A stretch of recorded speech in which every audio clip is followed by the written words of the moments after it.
मैं अहमदास पलांगे सीजी शिक्षा में आपका स्वागत करता हूं।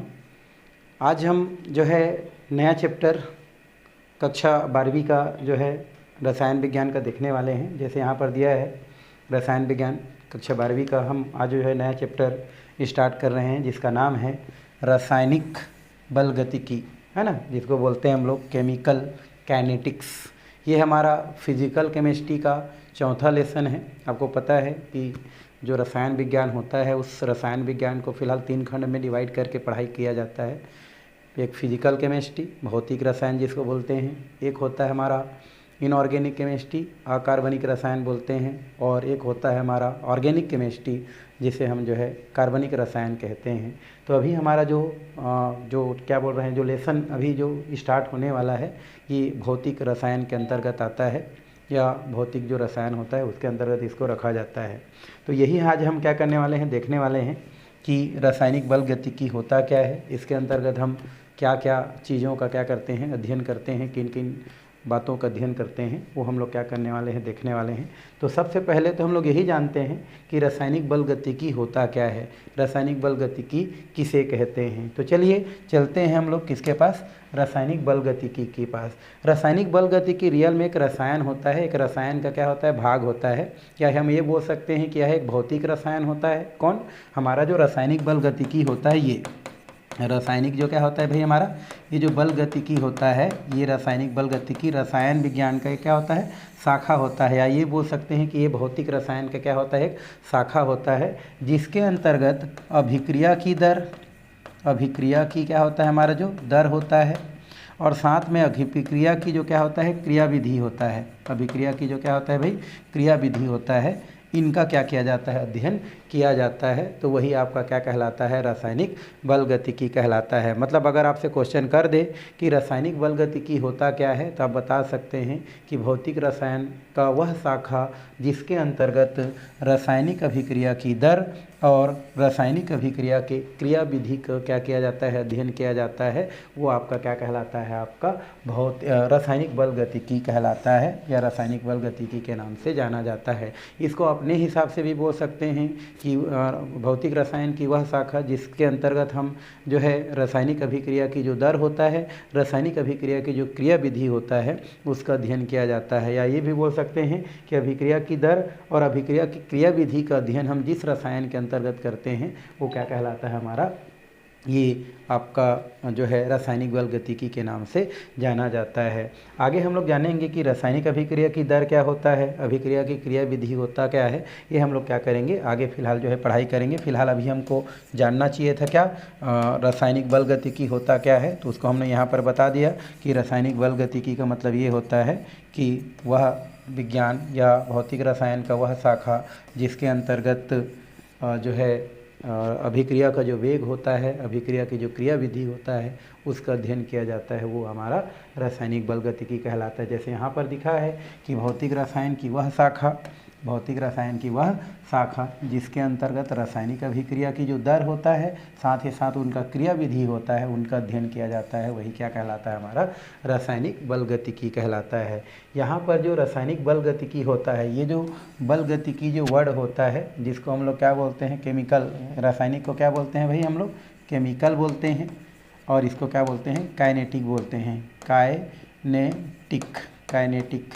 तो ये जो काइनेटिक वर्ड बना है, ये काइनेटिक वर्ड रियल में काइनेसिस से बना है, काइनेसिस। और ये जो काइनेसिस होता है, इसका अगर हम अर्थ की बात करें तो ये क्या होता है, मोमेंट होता है, मोमेंट होता है, मतलब गति को क्या करता है, प्रदर्शित करता है। तो जो काइनेटिक वर्ड होता है, अर्थात जो बल गतिकी वर्ड होता है, उसको हम लोग अंग्रेजी में क्या बोलते हैं, काइनेटिक बोलते हैं। और ये जो काइनेटिक वर्ड है वो काइनेसिस से बना है, जिसका अर्थ क्या होता है, मोमेंटम होता है, गति होता है, उसको क्या करता है, प्रदर्शित करता है। गति का मतलब ये होता है कि जब क्या होता है कि जो भी रासायनिक अभिक्रिया होता है वो गति पर निर्भर करता है। मतलब जब क्या होता है, अभिकारक जब क्या करते हैं, गति करते हैं, आपस में क्या करते हैं, टकराते हैं, और टकराने के पश्चात ही क्या होता है, किसी भी अभिक्रिया में क्या होता है, या किसी भी जो है बोल सकते हैं अभिकारक में क्या होता है, अभिक्रिया को प्रदर्शित करता है। अर्थात यहाँ पर बोल सकते हैं कि अभिक्रिया तभी होता है जब कणों में क्या होता है, टक्कर होता है, और कणों में जब टक्कर होता है तभी आपका अभिक्रिया होता है। और यहाँ पर इस केमिकल काइनेटिक के अंतर्गत जो है कुछ चीज़ों का अध्ययन किया जाता है, जैसे अभिक्रिया की दर का, अभिक्रिया की क्रियाविधि का, साथ ही साथ उसको प्रभावित करने वाले जो कारक होता है उसका भी अध्ययन इसके अंतर्गत क्या किया जाता है, किया जाता है। तो आगे हम लोग देखते हैं कि वेग के आधार पर यहाँ पर जो भी अभिक्रिया जो होता है उसको यहाँ पर 3 भागों में क्या किया गया है, बांटा गया है। तो फिलहाल इसमें इतना ही है।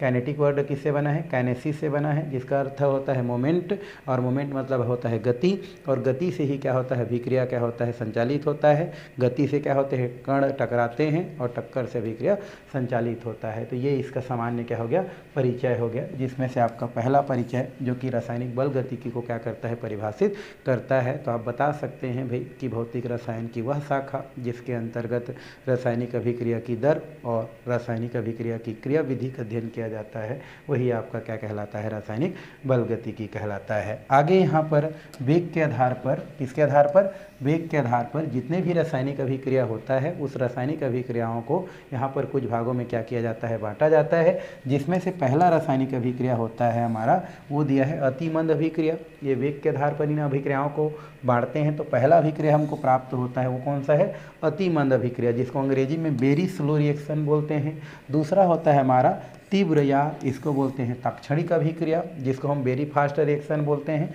और एक होता है हमारा सामान्य अभिक्रिया, जिसे नॉर्मल रिएक्शन कहते हैं। तो वेग के आधार पर जितने भी रासायनिक अभिक्रिया इस लेसन के अंतर्गत होता है उसको 3 भागों में यहाँ पर क्या किया गया है भाई, बांटा गया है। अब हम जानते हैं कि अतिमंद अभिक्रिया क्या होता है, तीव्र अभिक्रिया क्या होता है, और सामान्य अभिक्रिया क्या होता है। तो यदि हम जो है अतिमंद अभिक्रिया की बात करें तो अतिमंद अभिक्रिया वह अभिक्रिया होता है जिसको पूर्ण होने में है ना काफ़ी कुछ दिन, कुछ साल, कुछ साल से भी ज़्यादा क्या हो सकता है, समय लग सकता है। मतलब हम ये बोल सकते हैं कि अतिमंद अभिक्रिया को पूर्ण होने में, कंप्लीट होने में कई दिन, कई महीना, कई साल, है ना, और कभी कभी तो कई साल, मतलब कई जो है हजारों साल भी क्या हो सकता है इसको लगने में, या पूर्ण होने में क्या हो सकता है, समय लग सकता है। तो उसको हम लोग क्या बोलते हैं, अतिमंद अभिक्रिया कहते हैं। तो लिख सकते हैं सिंपल, वह अभिक्रिया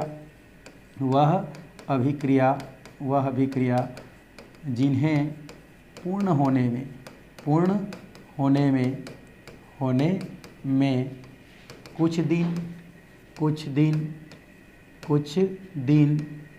कुछ दिन बोल सकते हैं, कुछ घंटा बोल सकते हैं, है ना, कुछ घंटा, अथवा हम लोग क्या बोल सकते हैं, कुछ साल का क्या लगता है, हमारा समय लगता है, क्या कहलाता है हमारा, अतिमंद अभिक्रिया कहलाता है, अतिमंद अभिक्रिया कहलाता है। अति क्या बोलते हैं भाई इसको, मंद अभिक्रिया कहते हैं, मंद अभिक्रिया कहते हैं। तो अतिमंद अभिक्रिया का मतलब क्या होता है, आपको समझ में आ गया होगा कि अतिमंद अभिक्रिया का मतलब ये होता है, या वेरी स्लो रिएक्शन का मतलब ये होता है भाई कि वह अभिक्रिया जिसको कंप्लीट होने में, जिसको पूर्ण होने में काफ़ी दिन लग जाता है, काफ़ी घंटा लग जाता है, काफ़ी साल लग जाता है, तब जाकर के अभिक्रिया पूर्ण होता है। तो उसे हम क्या बोलते हैं, अतिमंद अभिक्रिया के नाम से जानते हैं, अतिमंद अभिक्रिया कहते हैं। जैसे उदाहरण की अगर हम बात करें तो उदाहरण जो होता है, इस उदाहरण में पहला तो आपको कुछ दिन या कुछ महीना की बात करें तो जो लोहे का क्या होता है, हमारा जो जंग लगना होता है, लोहे का कौन सा भाई, हमारा जंग लगना। इससे पहले लेसन में हम लोग इसके बारे में चर्चा किए थे। तो लोहे के जो जंग लगना होता है, जिसका फार्मूला क्या होता है आपका, Fe2O3XH2O होता है। तो इनको काफ़ी क्या होता है, समय लग जाता है, कुछ घंटा नहीं बोल सकते हैं, कुछ महीना जो है इनको लगने में क्या होता है, या जंग लगने में समय लगता है, जो किसके अंतर्गत आता है भाई, हमारा अतिमंद अभिक्रिया के अंतर्गत आता है। उसके अलावा आपका दूध का दही में बदलना बोल सकते हैं हमारा, ये तो पहला पॉइंट हो गया। दूसरा पॉइंट की अगर बात करें तो दूध का जो क्या होता है हमारा, दही में बदलना या दही में परिवर्तन बोल सकते हैं, दूध का दही में परिवर्तन। तो दूध का जो दही में क्या होता है, हमारा जो परिवर्तन होता है वो भी हमारा क्या होता है, अतिमंद अभिक्रिया के अंतर्गत आता है, जिसमें कुछ दिन का क्या होता है, समय लगता है। तो इसके अंतर्गत ये उदाहरण भी लिया जा सकता है। थर्ड उदाहरण की अगर हम बात करें तो थर्ड उदाहरण में जैसे आप क्या होता है, कोयला का जो बनना होता है, इसको आप क्या कर सकते हैं, ले सकते हैं कोयला का, या बोल सकते हैं पेट्रोलियम का। पेट्रोलियम जो पदार्थ होता है, पेट्रोलियम पदार्थ, डीजल पेट्रोल जो यहाँ से निकलते हैं भाई, तो इस पेट्रोलियम पदार्थ का बनना, ये सब क्या होता है, हमारा अति मंद अभिक्रिया के अंतर्गत क्या किया जाता है, इसको रखा जाता है। क्यों? क्योंकि इन सब को बनने में काफ़ी क्या हो जाता है, टाइम लगता है। आपको पता है ना कि कोयला को बनने में हज़ारों साल से ऊपर जो है समय लग चुका है, तब जाकर के कोयला हमको प्राप्त हुआ है। तो इस प्रकार की जो अभिक्रिया आपको जो देखने को मिलता है वो क्या कहलाता है, आपका अतिमंद अभिक्रिया के नाम से जाना जाता है। वैसे अभिक्रिया क्या होता है आपको पता होगा कि जब दो पदार्थ आपस में मिल जाए और मिल करके एक नया पदार्थ का निर्माण करे, वही अभिक्रिया कहलाता है भाई, है ना। तो कोयला भी क्या होता है, पहले जो है कोयला न रह करके क्या होता है, कुछ ही दूसरे रूप में पाया जाता है, लेकिन काफ़ी सालों के बाद क्या होता है, कोयला में परिवर्तित होता है, मतलब एक नया पदार्थ बनाता है। मतलब वहाँ पर रासायनिक अभिक्रिया होता है जो ताप के वजह से, दाब के वजह से होता है। तो इस प्रकार के जो प्रक्रिया होता है सब जो है अभिक्रिया के अंतर्गत आता है, और इन अभिक्रियाओं को होने में काफ़ी क्या लगता है, आपका समय लगता है, और इस कारण इसे जो है अतिमंद अभिक्रिया के नाम से क्या किया जाता है, जाना जाता है। तो ये तो हो गया भाई हमारा अतिमंद अभिक्रिया।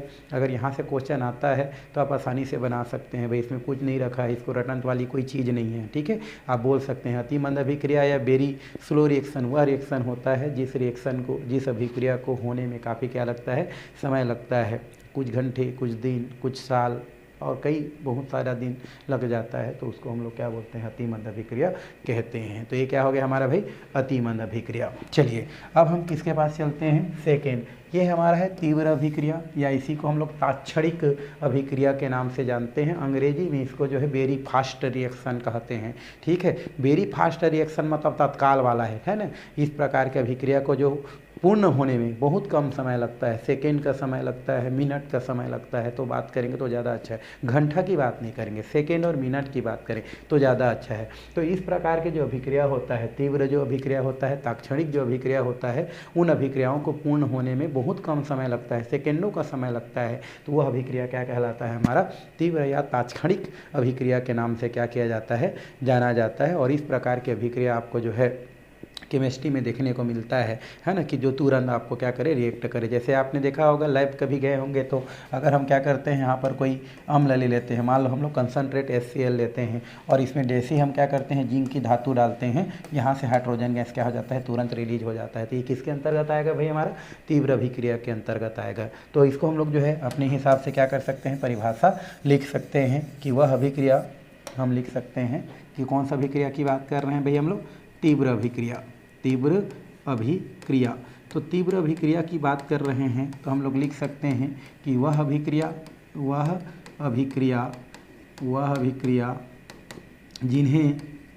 जिन्हें क्या होने में भाई, पूर्ण होने में है ना, सेकंडों का समय लगता है, बोल सकते हैं सेकंडों का समय लगता है, सेकंड का समय लगता है, या बहुत कम समय लगता है। तो वह अभिक्रिया जिन्हें पूर्ण होने में, है ना, सेकंडों का क्या लगता है, समय लगता है, क्या कहलाता है हमारा भाई, तीव्र अभिक्रिया कहलाता है, तीव्र अभिक्रिया कहलाता है। बस इतना ही लिखना है भाई, ज़्यादा कुछ लिखने की ज़रूरत नहीं है, आप समझ के आप क्या कर सकते हैं, लिख सकते हैं। तो वह अभिक्रिया जिन्हें पूर्ण होने में, जिन्हें कंप्लीट होने में क्या होता है, सेकंडों का समय लगता है, बहुत कम समय लगता है, उसे हम क्या कहते हैं, तीव्र अभिक्रिया कहते हैं। यदि हम उदाहरण की बात करें तो इसमें बहुत सारा उदाहरण आता है भाई। जैसे यहाँ पर हम उदाहरण ले सकते हैं, जैसे पहला उदाहरण यहाँ पर हम ले रहे हैं, वो उदाहरण हम किसको ले लेते हैं भाई, यहाँ पर ये ले लेते हैं हम लोग Ag, और ये ले लेते हैं NO3, इसको बोलते हैं सोडियम नाइट्रेट, NO3 है ना, ये क्या है हमारा NO3। तो हमने क्या लिया यहाँ पर, सिल्वर नाइट्रेट, को सिल्वर बोलते हैं और NO3 को क्या बोलते हैं, नाइट्रेट बोलते हैं। अब इसको अगर हम किसके साथ क्रिया करा देते हैं, नमक, जिसका सामान्य फार्मूला NaCl होता है, तो ये तुरंत क्या हो जाता है हमारा, जनरली आपको ये पता है कि सामने वाला क्या होता है हमारा यौगिक में प्लस होता है और ये क्या होता है, माइनस होता है। इसी प्रकार ये प्लस होता है और ये क्या होता है, माइनस होता है। तो जैसे ही हम आपस में क्रिया करता है तो यहाँ से एक तो बन जाता है NaNO3, ये बन जाता है और साथ में क्या बन जाता है हमारा, ये हो जाता है AgCl, और ये इतना तत्काल बनता है। इतने ही क्या होता है, जैसे ही AgNO3 को NaCl के साथ मिलाया जाता है वैसे ही NaNO2 और Ag हमारा Cl क्या हो जाता है, बन जाता है। और इस कारण से इसको किस अभिक्रिया के अंतर्गत रखते हैं हम लोग, फास्ट अभिक्रिया के अंतर्गत क्या करते हैं, इसको हम लोग रखते हैं। भाई ये कौन सा रिएक्शन होता है हमारा, फास्ट रिएक्शन होता है, ये तुरंत होता है। एक चीज़ और, जब भी आप क्या करते हैं यौगिक बनाया जाता है या यौगिक बनाते हैं तो आपको ध्यान में रखना है कि स्टार्टिंग वाला जो भी तत्व होता है वो प्लस चार्ज में होता है, बाद वाला माइनस चार्ज में होता है। इधर भी प्लस और माइनस, और जब भी कोई यौगिक बनता है तो पहला वाला प्लस होता है, बाद वाला माइनस होता है, पहले वाला प्लस होता है, बाद में वाला माइनस होता है। तो इस तरीक़ा से आप क्या करके यूज करके रासायनिक समीकरण को भी क्या कर सकते हैं, आप बना सकते हैं। तो फिलहाल हम देख रहे थे तीव्र अभिक्रिया, जो कि यहाँ पर दिया गया है कि जैसे ही सिल्वर नाइट्रेट को सोडियम क्लोराइड के साथ, ये इसका नाम क्या है भाई हमारा, ये है सोडियम क्लोराइड, इसको हम लोग सोडियम क्लोराइड के नाम से जानते हैं, है ना, NaCl को। और Ag को क्या बोलते हैं, सिल्वर बोलते हैं, और NO3 को क्या बोलते हैं, नाइट्रेट बोलते हैं। तो ये जब सिल्वर नाइट्रेट को सोडियम क्लोराइड के साथ क्रिया कराते हैं तो तुरंत क्या बनता है हमारा, एक बन जाता है सोडियम, Na को बोलते हैं सोडियम, और NO3 को बोलते हैं क्या, नाइट्रेट, ये तुरंत बनता है। साथ में Ag को बोलते हैं सिल्वर और Cl को क्या बोलते हैं, क्लोराइड बोलते हैं। तो इस प्रकार से ये तुरंत बनता है। इस कारण इसको किसके अंतर्गत रखा जाता है भाई हमारा, ये तीव्र अभिक्रिया के अंतर्गत रखा जाता है। और भी अभिक्रिया है जिसको इसके अंतर्गत आप जो है देख सकते हैं, जैसे अम्ल क्षार की क्रिया को ले सकते हैं, जैसे HCl है और यहाँ पर Na क्या है, OH है। तो इसको अगर हम देखें तो यहाँ पर फिर क्या होता है, प्लस माइनस का यूज कर सकते हैं, प्लस और ये माइनस, प्लस और माइनस समझने के लिए है। तो यहाँ पर देखो प्लस को पहले लिखते हैं तो क्या हो जाता है, NaCl हो जाता है, और ये क्या हो जाता है, H2O हो जाता है, क्योंकि Na पहले लिखते हैं, Cl को बाद में लिखते हैं, मतलब माइनस वाले को बाद में, प्लस वाला को क्या करते हैं, पहले लिखा जाता है। इस कारण से यहाँ पर नमक और क्या बनता है हमारा, ये जो है आपका पानी क्या हो जाता है, बन जाता है। तो इसको भी हम लोग किसके अंतर्गत रख सकते हैं भाई, इसको भी हम लोग जो है तीव्र अभिक्रिया के अंतर्गत क्या कर सकते हैं, रख सकते हैं। ये हमारा हाइड्रोक्लोरिक अम्ल कहलाता है, ये हमारा सोडियम हाइड्रोक्साइड कहलाता है, ये तो नमक आपको दिख रहा है, और ये पानी होता है। तो इस तरीक़ा से अभिक्रिया किसके अंतर्गत आता है, हमारा तीव्र अभिक्रिया के अंतर्गत आता है। और भी लिख सकते हैं बहुत सारा अभिक्रिया, जैसे मैं उतना समय आपको बता रहा था कि जिंक धातु है हमारा, जिंक धातु का अगर आप क्या करते हैं, हाइड्रोक्लोरिक अम्ल होता है, मान लो कंसनट्रेट है, इसमें हम क्या करते हैं, इसमें डुबा देते हैं, तो ये क्या हो जाता है हमारा, यहाँ से एक तो हमारा एक जिंक हमारा क्या होता है, क्लोराइड क्या हो जाता है, प्राप्त हो जाता है। जिंक क्लोराइड क्यों होता है, क्योंकि जिंक का संयोजकता 2 होता है, तो यहाँ पर 2 ले लिया जाता है और यहाँ पर हाइड्रोजन गैस क्या हो जाता है, रिलीज हो जाता है। तो इस प्रकार के अभिक्रिया सब क्या होते हैं, तत्काल वाला होते हैं, सेकंडों में होते हैं, इसलिए सब अभिक्रिया किसके अंतर्गत आते हैं भाई, तीव्र अभिक्रिया के अंतर्गत आते हैं। तो ये तो हो गया हमारा तीव्र अभिक्रिया। इससे पहले पढ़े थे वो क्या था, अति मंद अभिक्रिया था, ये क्या है, अति फास्ट अभिक्रिया होगा। अब चलते हैं हम लोग नेक्स्ट टाइम, है ना, नेक्स्ट की ओर। ये हमारा को है भाई, ये हमारा दिया है हमारा सामान्य या मध्यम अभिक्रिया। सामान्य या मध्यम अभिक्रिया क्या होता है, ना तो जो क्या होता है एकदम जल्दी होता है और न ही क्या होता है लेट से होता है, दोनों के क्या होता है बीच में होता है। तो उसको हम लोग क्या बोलते हैं, सामान्य अभिक्रिया के नाम से जानते हैं। मतलब वह अभिक्रिया जो न तो एकदम तीव्र गति से होता है और न ही एकदम जो है स्लो गति से होता है या मंद गति से होता है, उसको हम लोग क्या बोलते हैं, मध्यम अभिक्रिया या नॉर्मल रिएक्शन के नाम से जानते हैं। तो यहाँ पर आप लिख सकते हैं भाई, यहाँ पर सामान्य अभिक्रिया, सामान्य अभिक्रिया। तो यहाँ पर अगर हम क्या लिखते हैं, सामान्य अभिक्रिया लिखते हैं, तो सामान्य अभिक्रिया में क्या लिख सकते हैं भाई, तो वह अभिक्रिया, वह अभिक्रिया, वह अभिक्रिया जो न तो तीव्र गति से होता है, तीव्र गति से होता है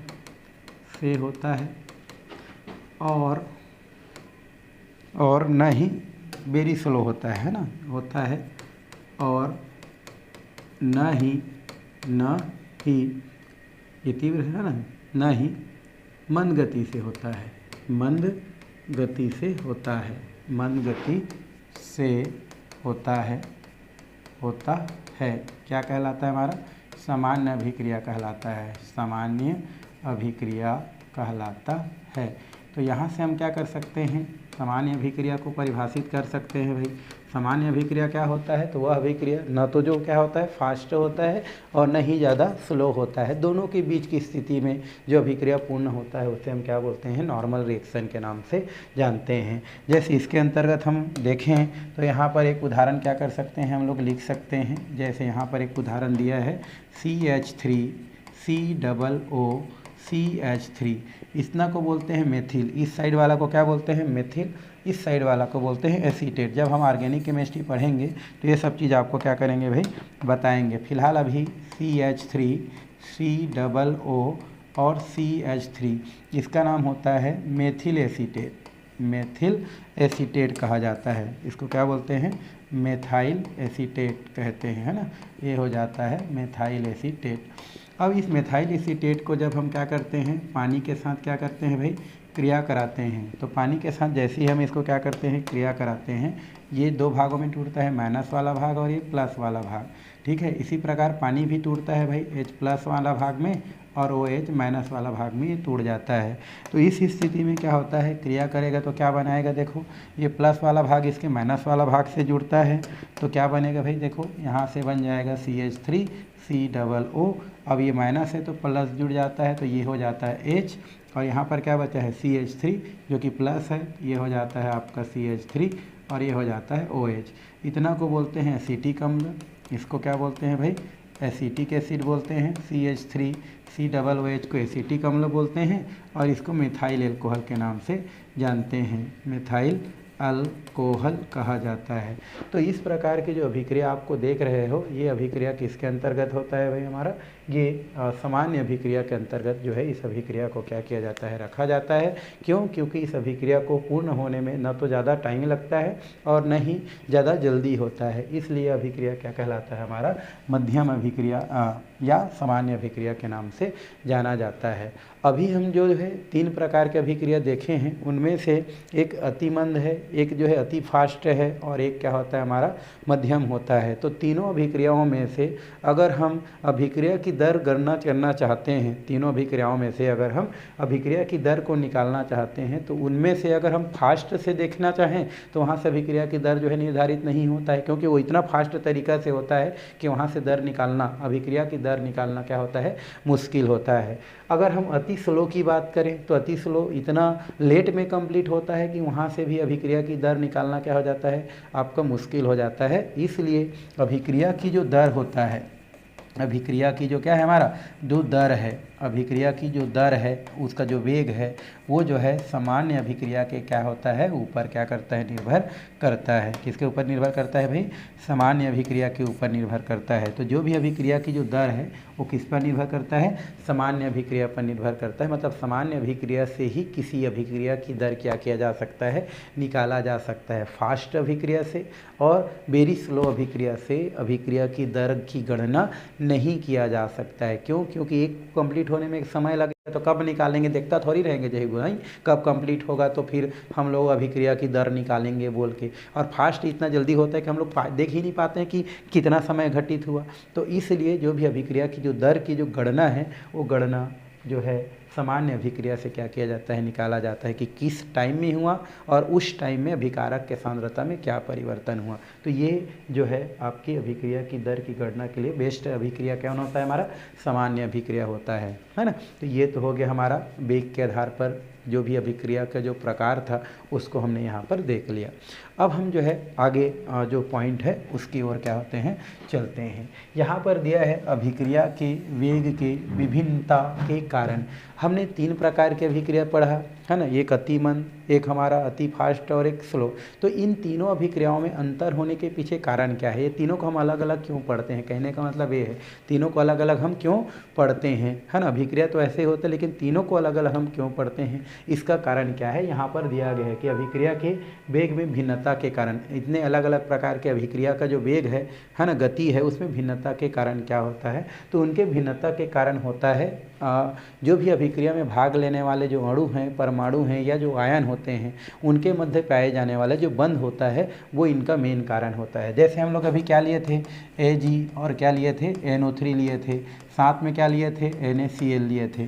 तो यहाँ पर क्या होता है, ये जो AgNO3 है या NaCl है, इनके मध्य में क्या होता है, कुछ जो है क्या होता है, आकर्षण बल पाया जाता है, इसके मध्य आकर्षण बल पाया जाता है। तो इन्हीं आकर्षण बलों के मध्य या कणों के मध्य, यौगिक में जो क्या होते हैं, कण होते हैं या जो भी पदार्थ होते हैं उसमें जो कण होते हैं, उनके मध्य जो आकर्षण बल होता है, इन आकर्षण बलों के टूटना और टूट करके जो जुड़ने हैं, उस पर ही क्या करता है, हमारा रासायनिक अभिक्रिया की जो दर है वो अलग अलग होने के पीछे जो है ये आकर्षण बल ही क्या करता है, उसको भिन्नता को प्रदर्शित करता है। मतलब हम ये बोल सकते हैं, यदि अणुओं के मध्य आकर्षण बल क्या होता है, ज़्यादा होता है, तो उस स्थिति में बंध को तोड़ने के लिए, है ना, अधिक ऊर्जा की आवश्यकता होता है। और बंध को तोड़ने में ऊर्जा ज़्यादा लगता है तो समय ज़्यादा लगता है, और समय ज़्यादा लगता है मतलब वो अलग अभिक्रिया को प्रदर्शित करता है। और मान लेते हैं कि अगर अणुओं के मध्य आकर्षण बल बिल्कुल क्या है, कम है ना, थोड़ा सा है, तो उसको जो है तोड़ने के लिए हमको कम ऊर्जा की आवश्यकता पड़ता है और उसको तोड़ने में कम समय लगता है। तो उसी स्थिति में क्या हो जाता है, हमारा जो अभिक्रिया क्या हो जाता है, आपका तत्काल हो जाता है। तो कुल मिला के यहाँ पर जो भी अभिक्रिया का जो वेग में भिन्नता के कारण होता है, वो होता है हमारा बंध का टूटना और नया बंध का बनना। नया बंध के बनने में जो समय लगे या बंध को टूटने में जो समय लगे, उसके आधार पर ही जो भी अभिक्रिया होता है उनमें भिन्नता का कारण होता है। यदि अभिक्रिया का बंध टूटने में समय लगता है, अर्थात वहाँ पर बंध मजबूत होता है और उसको तोड़ने में उतना ही ज़्यादा समय लगता है, उतनी ही ऊर्जा की क्या होता है, आवश्यकता होता है, और उस स्थिति में शायद अभिक्रिया जो है देर से होता है। तो कुल मिला के हमारा बात यही कहता है कि बंध के टूटने और बंध के जुड़ने के ऊपर ही जो हमारा क्या होता है, अभिक्रिया के जो वेग है, वह अभिक्रिया के वेग की जो भिन्नता होता है वो क्या करता है, डिपेंड करता है। तो फिलहाल इसमें इतना ही किया जाता है और इसमें कुछ करने की ज़रूरत नहीं है भाई। चलिए अब हम किसके पास चलते हैं, नेक्स्ट टॉपिक की ओर चलते हैं। और ये जो नेक्स्ट टॉपिक आपका दिया है, यहीं से आपका लगभग क्या हो जाता है, हमारा 12वीं क्लास के लिए जो इम्पोर्टेंट क्वेश्चन है वो क्या हो जाता है, स्टार्ट हो जाता है। तो हम इसके पास क्या करते हैं, हम लोग चलते हैं। तो हमारा टॉपिक क्या है, अभिक्रिया का वेग, है ना, क्योंकि हम लोग परिभाषा में बोले थे कि भौतिक रसायन की वह शाखा जिसके अंतर्गत अभिक्रिया का वेग और उसकी क्रिया विधि का अध्ययन किया जाता है, उसको ही हम लोग क्या बोलते हैं, रासायनिक बलगतिकी कहते हैं। तो यहाँ पर हम किसको देखने वाले हैं, अभिक्रिया की वेग को देखने वाले हैं, रेट ऑफ रिएक्शन को देखने वाले हैं। तो आपको जैसे पता है कि कोई भी जो गाड़ी है ना, हमारा जो क्या होता है भाई, गाड़ी होता है, इस गाड़ी का जो भी क्या होता है, जो वेग होता है, वह वेग समय के साथ होने वाला जो क्या होता है, उनका स्पीड को देख करके या समय के साथ उनमें क्या कितना वो चल रहा है, उसको क्या किया जाता है, देख करके जाना जाता है। मान लो कोई गाड़ी 1 घंटा में क्या करता है, 60 किलोमीटर तय करता है, 70 किलोमीटर तय करता है, तो हम बोल सकते हैं कि इस गाड़ी का वेग जो है पर घंटा इतना किलोमीटर है, ऐसा हम लोग बोलते हैं भाई। और उसी के हिसाब से एवरेज निकालते हैं, है ना, मोटरसाइकिल का एवरेज उसी से निकालते हैं कि 1 घंटा में वो कितना चला, मतलब उसका वेग होता है। उस वेग को निकालने के लिए हम लोग क्या करते हैं, घंटे का या समय का, सेकेंड का, मिनट का प्रयोग करते हैं। वैसे ही अभिक्रिया की जो दर होता है, उस दर को निकालने के लिए, अभिक्रिया की वेग को ज्ञात करने के लिए यहाँ पर अभिकारक के सांद्रता और उत्पाद के सांद्रता में समय के साथ क्या परिवर्तन हुआ है, उस पर हम क्या करते हैं, चर्चा करते हैं। तब जाकर के पता चलता है कि अभिक्रिया का वेग किस प्रकार से हो रहा है। तो आप यहाँ पर क्या बोल सकते हैं भाई, कि जिस प्रकार से वाहन का वेग होता है, गाड़ी का वेग होता है, वह उसका समय के साथ वेग में परिवर्तन या उसकी गति में परिवर्तन के आधार पर निकाला जाता है, वैसे ही अभिक्रिया का जो वेग होता है वो इकाई समय अंतराल पर अभिकारक या उत्पाद के सांद्रता में होने वाले परिवर्तन के आधार पर क्या किया जाता है, ज्ञात किया जाता है कि समय है और उस समय के साथ जो अभिकारक है और या जो उत्पाद है उसमें क्या परिवर्तन हो रहा है, इन्हीं परिवर्तन को देख करके अभिक्रिया का जो वेग होता है वो क्या किया जाता है, निकाला जाता है, जिसको यहाँ पर क्या किया जा सकता है भाई, लिखा जा सकता है। तो चलिए हम क्या करते हैं, अभिक्रिया का जो वेग है वो यहाँ से हम क्या करते हैं, लिखते हैं। तो यहाँ पर मैं क्या लिख दिया, अभिक्रिया का वेग, अभिक्रिया का हमको क्या देखना है, वेग। तो यहाँ पर क्या लिख सकते हैं, इकाई समय अंतराल में, इकाई समय अंतराल में अभिकारक है ना, अभिकारक और उत्पाद के सांद्रता में परिवर्तन, सांद्रता में परिवर्तन। तो इकाई समय अंतराल में अभिकारक या उत्पाद के सांद्रता में परिवर्तन है ना, क्या कहलाता है? अभिक्रिया का वेग कहलाता है। अभिक्रिया का क्या कहलाता है भाई? वेग कहलाता है। तो इस प्रकार से अभिक्रिया का जो वेग होता है, यह अभिक्रिया का वेग को हम इकाई समय अंतराल में अभिकारक और उत्पाद के सांद्रता में होने वाला परिवर्तन के आधार पर क्या कर सकते हैं? ज्ञात कर सकते हैं। तो अगर क्वेश्चन आता है कि अभिक्रिया का वेग क्या होता है, तो बता सकते हैं कि इकाई समय अंतराल में अभिकारक या उत्पाद के सांद्रता में परिवर्तन क्या कहलाता है? हमारा अभिक्रिया का वेग कहलाता है। और ये जो परिवर्तन होता है अभिकारक या उत्पाद के सांद्रता में, वो लगभग एक दूसरे के क्या होता है? बराबर होता है। तो उसको छोड़ दो, फिलहाल आप इतना ही देखो कि इकाई समय अंतराल में अभिकारक और उत्पाद की जो सांद्रता में जो परिवर्तन होता है, वही परिवर्तन आपका क्या कहलाता है? अभिक्रिया का वेग कहलाता है। मान लेते हैं यहाँ पर कुछ अभिक्रिया जैसे दिया गया है ना, यहाँ पर अभिक्रिया क्या किया गया है? दिया गया है। ये अभिक्रिया दिया है, आर रिएक्टेंट है और ये जो R है वो आपस में क्रिया करके उत्पाद का क्या करता है? निर्माण करता है। तो यहाँ से हम लिख सकते हैं भाई, ये हो गया R और ये क्या हो गया हमारा P, जहाँ पर R क्या होता है? हमारा अभिकारक है। हमारा ये हमारा R क्या है? अभिकारक है और P क्या है? हमारा उत्पाद है। अब यहाँ पर हम क्या कर लेते हैं? मान लेते हैं, है ना, माना कि T1 समय में, किस समय में? T1 समय में अभिकारक R, अभिकारक T1 समय में अभिकारक और उत्पाद की प्रारंभिक सांद्रता R1 और P1 है। क्या है? हमारा P1 है। तथा T2 समय पर है ना, अभिकारक और उत्पाद की सांद्रता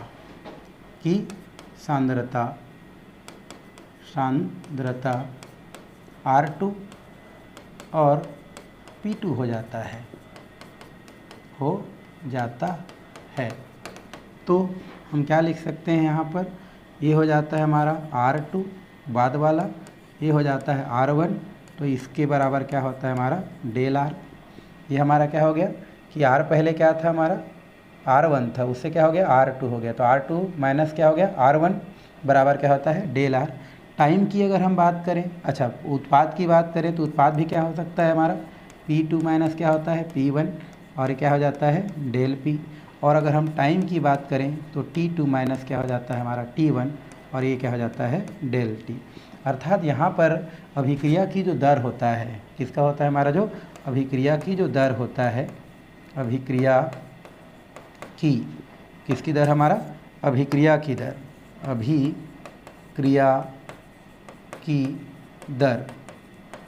की दर जो होता है वो हम लिख सकते हैं अभिकारक के सांद्रता में कमी डिवाइडेड बाय यहाँ पर होता है हमारा समय अंतराल। एक ये लिखा जा सकता है समय अंतराल, और यहाँ पर जो अभिकारक की सांद्रता होता है उसको R जो है कोष्टक में लिखते हैं तो सांद्रता को प्रदर्शित करता है, और चूँकि समय के साथ इनमें परिवर्तन होता है तो यहाँ पर इसको जो है किससे जो है हमारा T से क्या किया जाता है? प्रदर्शित किया जाता है। तो इसको क्या लिखा जा सकता है? हमारा ये लिख सकते हैं डेल R, और अपान क्या लिख देते हैं हम लोग? डेल T लिखा जाता है, और यहाँ पर इसमें माइनस लगा दिया जाता है। इसका मतलब ये होता है कि जैसे जैसे क्या होते जाता है? समय बीतते जाता है, अभिकारक की सांद्रता क्या होती जाती है? कम होती जाती है, और उत्पाद की सांद्रता बढ़ती जाती है। और चूँकि अभिकारक की सांद्रता बढ़ रहा है और अभिकारक की सांद्रता बढ़ता है, कम होता है, जिससे अभिक्रिया की दर की क्या किया जा सकता है? गणना किया जा सकता है। तो अभिक्रिया की दर बराबर पहले क्या लिखते हैं हम लोग? अभिकारक के सांद्रता में कमी हो जाता है, किसके साथ? समय के साथ। तो उसको इस प्रकार से दर्शाया जाता है। और इसी प्रकार एक और लिख दिया जाए तो अभिक्रिया की जो क्या होता है हमारा दर होता है, अभिक्रिया की जो दर होता है वो होता है उत्पाद के सांद्रता में वृद्धि, उत्पाद की सांद्रता, है ना। यहाँ पर दूसरे जगह लिखते हैं इसको, ठीक है। यहाँ पर हम क्या लिख सकते हैं, उत्पाद की सांद्रता में क्या होता है हमारा वृद्धि, उत्पाद, या यहाँ पर पहले लिखते हैं अभिक्रिया की दर, अभिक्रिया की दर, अभिक्रिया की क्या देखते हैं हम लोग, दर बराबर, अभिक्रिया की दर बराबर क्या होता है हमारा उत्पाद की सांद्रता में वृद्धि, उत्पाद की सांद्रता में क्या होता है हमारा ये वृद्धि हो जाता है, डिवाइडेड बाय क्या होता है समय अंतराल। और ये जो समय अंतराल होता है इसको दर्शाया जाता है हमारा डेल, ये पी की सांद्रता, और ये हो जाता है डेल टी, जहाँ पर इसको प्लस से दर्शाई जाती है। कहने का मतलब ये होती है कि जैसे जैसे क्या होती जाते हैं अभिक्रिया जो है होती जाती है, वैसे वैसे अभिकारक की सांद्रता धीरे धीरे क्या होती जाती है, कम होती जाती है, और उत्पाद की सांद्रता बढ़ती जाती है। क्योंकि दोनों के मान पर अभिक्रिया की दर क्या करती है, डिपेंड करती है। तो इसको दो तरीक़े से यहाँ पर लिखी जा सकती है, अभिक्रिया की दर जिसमें अभिकारक की सांद्रता में कमी होती है समय के साथ, जिसको इस प्रकार से दर्शाई जाती है, और एक होती है अभिक्रिया की दर उत्पाद की सांद्रता में वृद्धि होती है समय के साथ, जिसको इस प्रकार से दर्शाई जाती है। इसमें माइनस चिन्ह से दर्शाई जाती है, इसको प्लस चिन्ह से दर्शाई जाती है। माइनस चिन्ह से दर्शाए जाने का मतलब ये होती है कि समय के साथ अभिकारक की मात्रा कम हो रही है और उत्पाद की मात्रा ज़्यादा हो रही है। और फाइनली यहाँ पर क्या लिखी जा सकती है हमारी अभिक्रिया की दर, अभिक्रिया की दर, है ना, बराबर अभिकारक या उत्पाद, या अथवा लिख देते हैं हम लोग अभिकारक अथवा उत्पाद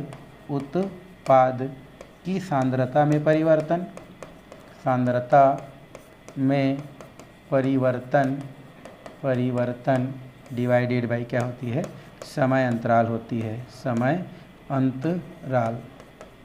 समय अंतराल, या इसी को जो है इकाई समय अंतराल बोली जा सकती है। तो फाइनली यहाँ पर अभिक्रिया की जो क्या होती है दर होती है, उसके लिए क्या होती है मान प्राप्त होती है। तो अभिक्रिया की दर किस पर निर्भर करती है, तो इकाई समय अंतराल में अभिकारक या उत्पाद के सांद्रता में परिवर्तन जो होती है वो अभिक्रिया की क्या कहलाती है, दर कहलाती है।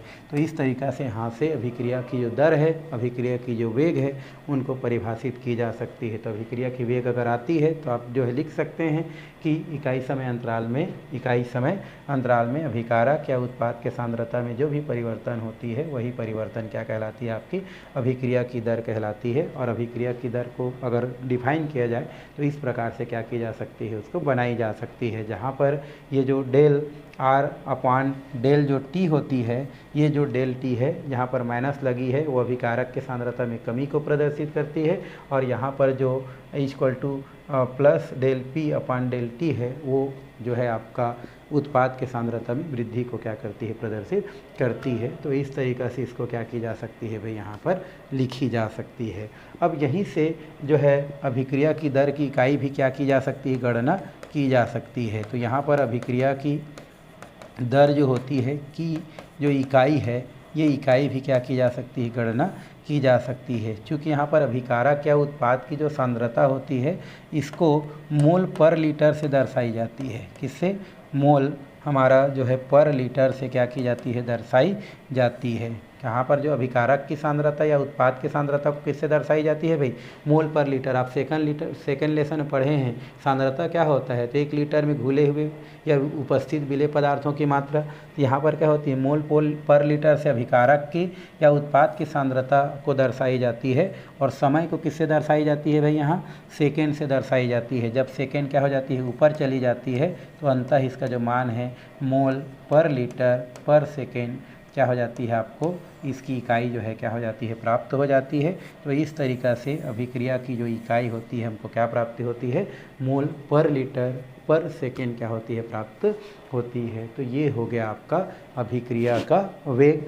अगर आपको छोटा क्वेश्चन पूछी जाती है तो डायरेक्ट परिभाषा लिख के ये वाला लिखी जा सकती है, और अगर थोड़ा सा लंबा पूछ ली जाती है तो इस स्थिति में डिफाइन करके ये क्या की जाती है, प्राप्त की जाती है। तो फिलहाल जो है आज के लिए यहीं पर ये जो हमारा टॉपिक है उसको स्टॉप की जाती है, और फिर नेक्स्ट डे जो है वो आगे का टॉपिक जो है फिर हम लोग देखने वाले हैं भाई।